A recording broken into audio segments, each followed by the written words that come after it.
Joshino, the Ripper, and this is my loadout.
Actually, this loadout's kind of rubbish.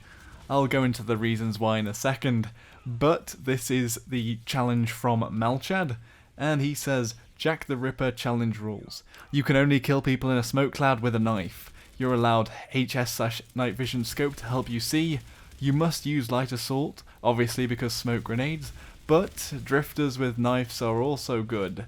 Every time you make a kill, you must knife their body, or the air if not possible, or it's too crowded to get shit done. I will allow C4, which I forgot about.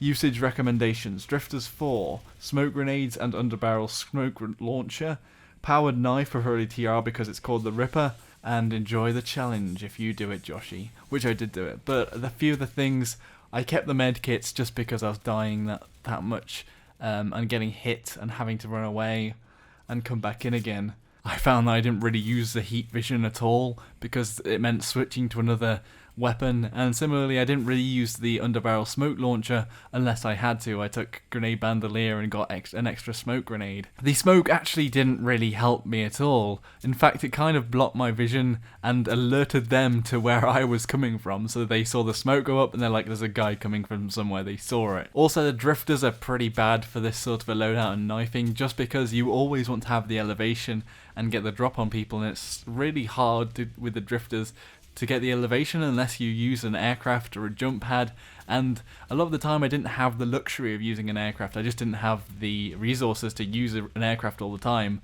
Also, I just forgot about the C4 part, but yeah, I just needed to survive and get around. And I don't think the medkits showed me off that much because the smoke didn't really help me anyway. One thing that I thought about when I was playing with this loadout was that there really needs to be some sort of way to tell if you've been spotted in the game. It'd be nice to have like a little eye symbol saying you've been spotted, because it made it almost impossible to try and go around and knife people. Or I guess being an infiltrator, you don't know that you've been spotted, so you can't retreat. I mean, in Armored Warfare, the tank game that I was showing before, they have this system in there, and I thought maybe this would actually do well in this game. Also, the knife mechanics in the game are so frustrating. I mean, it's not just that you have to get the exact click on their body when it lines up with the cursor, even though it looks like you hit them with the animation. It's sometimes also that you hit them, you see their shield like react, like you see a shimmer of their shield, but it does no damage. And that is so frustrating. I really didn't enjoy knifing. The actual Ripper is pretty epic, the Chainblade, but yeah, the knifing system in the game is really pretty bad. Anyway, I gave it a shot, but sometimes I ran out of smoke grenades or the underbarrel smoke launcher, and that's probably when I actually got the kills quite a few other times in the videos. I actually had to grind out the 200 certs for smoke grenades, some extra certs for the grenade bandolier, 1,130 certs for the underbarrel grenade launcher on the track S. So yeah, it's been a slog, and then the actual challenge was really frustrating. But hey ho, it was kind of funny, and when I looked at the loadout I thought it'd be better than it would be, or more effective than it would be. I wouldn't suggest anyone else try this, especially not with the drifter jump jets. If you want to go knifing, I probably wouldn't use the smokes. I'd either go an infiltrator or use a jump jet, or an Icarus jets might do. Basically you just want to get above them and get behind enemies so that they can't see you coming. And the drifters don't really even help with momentum. Like if I was trying to go fast along the ground, what would end up happening would be that I wouldn't be able to aim at them if I was using the drifter jump jets, because of how close you have to be and how on the dot on their body you have to be with that cursor. Anyway, does anyone else have a challenge for next week or the week after? I'm not sure when I'll do the next one. If you do, put it in the comments section below and I'll be sure to check them out and pick the most interesting one. Maybe I'll give it a bit more thought as to how much I have to grind out and how frustrating the actual challenge will be in the end. But I did enjoy this, so thanks Melchad. If you enjoyed the video, be sure to like, dislike it if you didn't, subscribe to see more of my content. Until next time everybody, Joshino.